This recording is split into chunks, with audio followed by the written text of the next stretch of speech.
سبيل الدموع سبيل مريح تنهدى يا صاحي كي تستريح.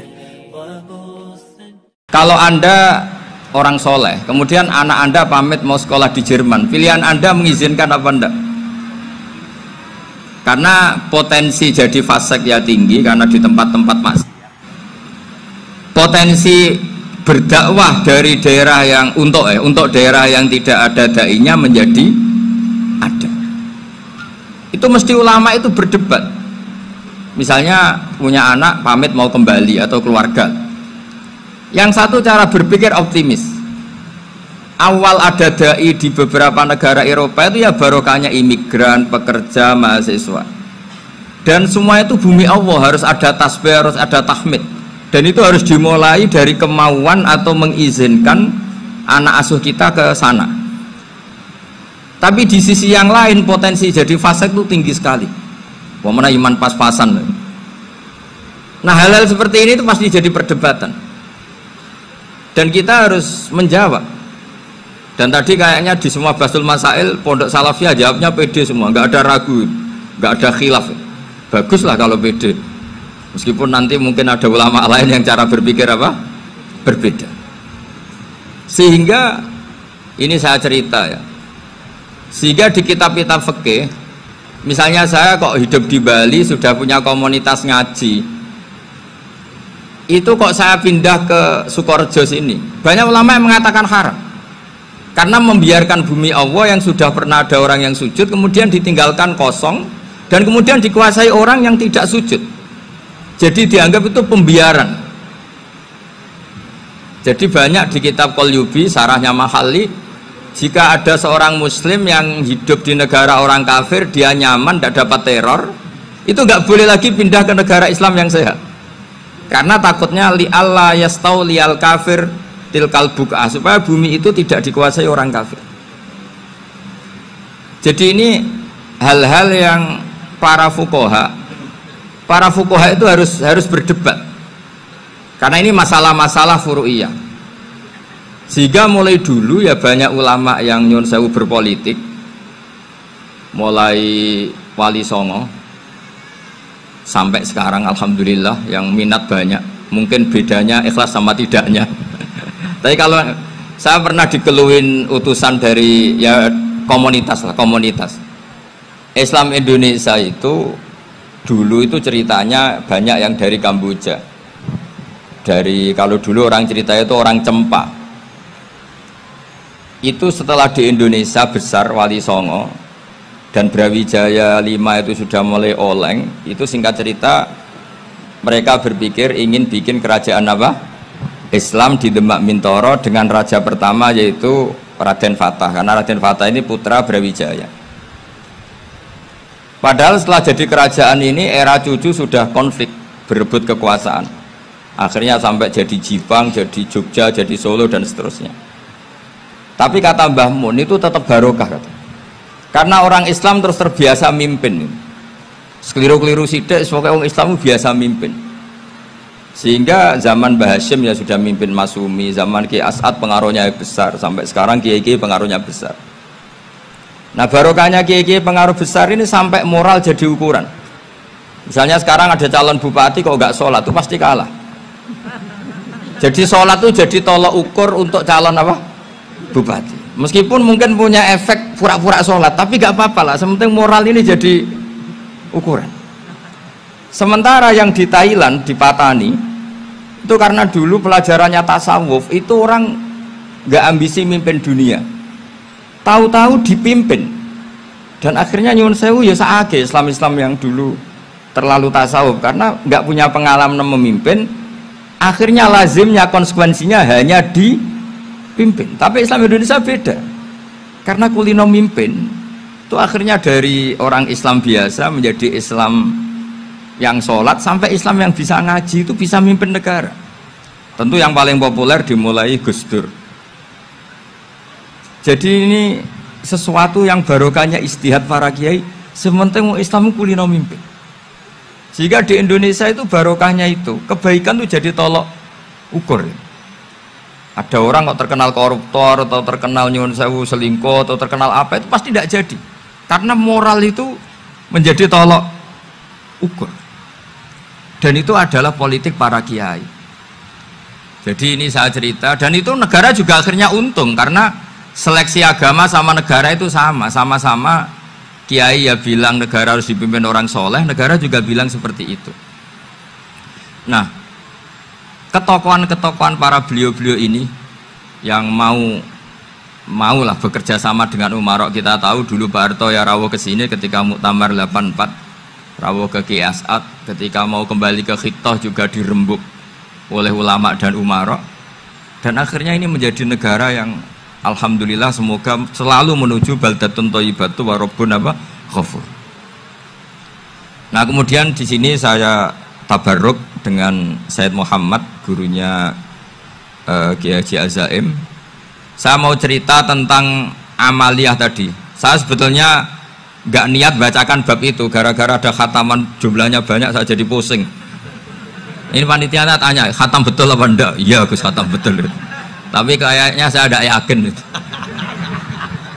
Karena saya ini kan dari pondok tahfidz itu. Biasanya anak khataman itu ya rada bodoni itu. Wes diwaca buanter sing nyemak ya mendelok pojok etok. Mergo kebanteren. Nah, akhirnya lafat-lafat yang di tengah itu enggak di apa? Baca. Tapi ya semoga dimaafkan Allah lah. Yang jelas itu enggak. Tapi saya mau cerita ya. Jadi cara berpikir Sayyid Muhammad ini nanti juga saya teruskan di Ma'had Ali. Ini saya baca ya. Di antara yang diyakini madhab Malikiyah, ini saya baca saja teksnya. Jadi ada riwayat namanya, kalau Sayyid Muhammad bahasakan itu Ataqoh Somadiyah. Kalau di Indonesia kadang orang bilang Al-Ataqoh Al-Kubro, yaitu dengan membaca surat Ikhlas. Di sini jumlahnya hanya 100 kali, Qila 1000 kali. Tadi berapa semua? 700 juta ini sudah susuk banyak ini. Di sini hanya 40, riwayat lagi 100, 1000. Terus sampean tadi berapa? 800 juta. Wah, ini sudah susuk ini. Itu anak cucu sampean pasti masuk surga itu kalau gitu. Ini saya baca, ini kitabnya Sayyid Muhammad ini. Suratul Ikhlasi wal Itqu minan nar. Akhrajat Tabrani fil Kabir an Fairuz ad-Dailami wa wa ibnu Ukhtin Najasi. Waqat khadaman Nabiyya sallallahu alaihi wasallam. Orang ini jadi khadimnya Nabi. Qala Rasulullah sallallahu alaihi wasallam, "Man qara'a qul huwallahu ahad mi'ata marratin fi shalat ghairiha kataballahu lahu bara'atan minan nar." Ini hanya berapa ini? Mi'ata marrah. Berarti kalau satu orang itu cukup 100. Tadi sudah untuk 7 turunan tadi, untuk orang berapa? 800 juta. Ya, untuk 7 turunan cukup ya? Cukup. Untuk 7 turunan. Ya, sudah susuk ini, sudah susuk ini. Aduh, ribet ini. Nah, ini tak cari pembenarannya, ini supaya keren.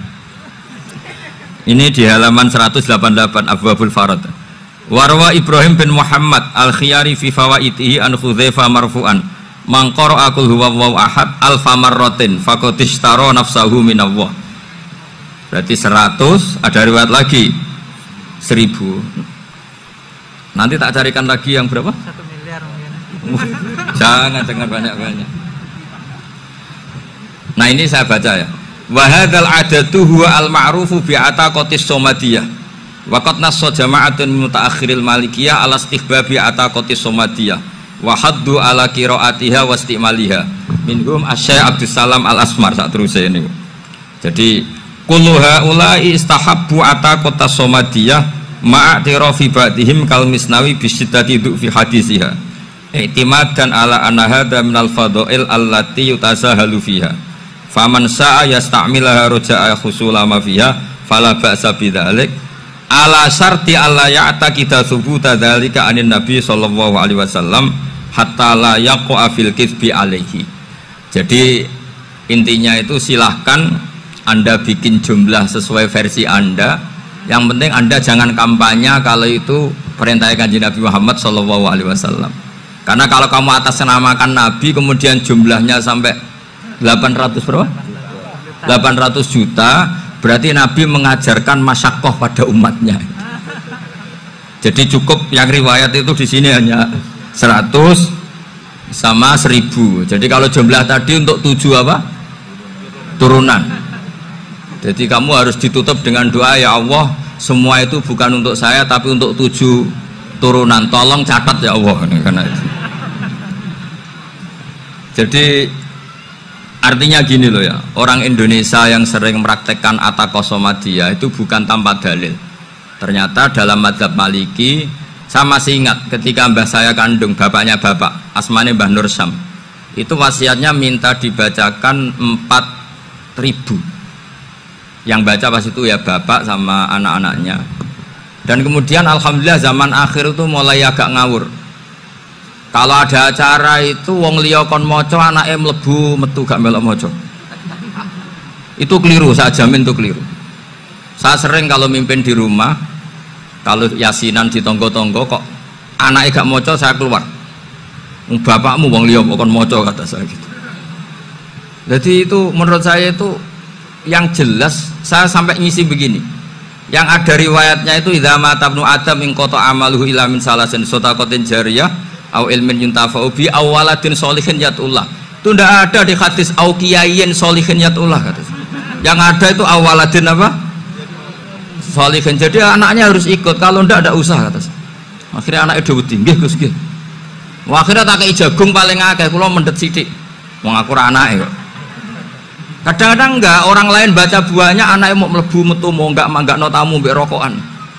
Itu harus ditobatkan itu. Keliru itu. Karena nasnya bukan auqiyayin sholihin tapi awaladin sholihin. Ini bukan provokator, ini memang ya seperti itu. Nah, terus tentang tadi la ilaha illallah yang didawuhkan Gus Azaim. La ilaha illallah itu penting sekali, cuma saya mohon itu dielmoni lah. Jadi dulu kalimat ini menjadi spesial karena dielmoni, karena dimulai dari fa'lam annahu la ilaha illallah. Terusannya ayat tuh wastaghfir li dzambika walil mu'minina wal mu'minat. Saya ulang lagi ya. Terusannya ayat tuh wastaghfir li dzambika walil mu'minina wal mu'minat. Makanya menurut mazhab Sadili, kamu disuruh baca la ilaha illallah dulu, jangan istighfar dulu. Saya ulang lagi ya. Dalam mazhab Sadiliyah itu la ilaha illallah dulu, nggak boleh istighfar dulu. Alasannya masuk akal.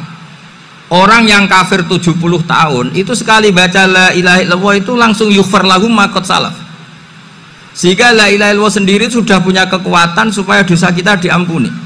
Qul lil ladzina kafaru iyantahu yughfar lahum ma qad salaf. Cara menghentikan kekafiran gimana? Dia melafadzkan la ilaha illallah. Ini kalimat yang begitu saktinya sampai orang yang kafir puluhan tahun itu dosanya semuanya terhapus hanya karena melafadzkan la ilaha illallah.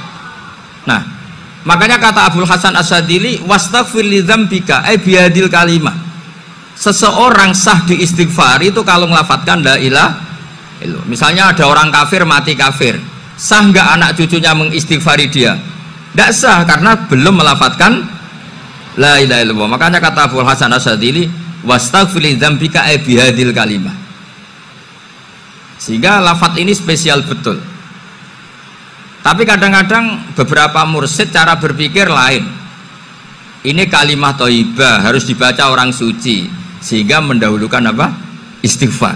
Untuk supaya pas ngelafatkan kalimah thayyibah sudah dalam keadaan apa? Suci. Itu juga masuk akal.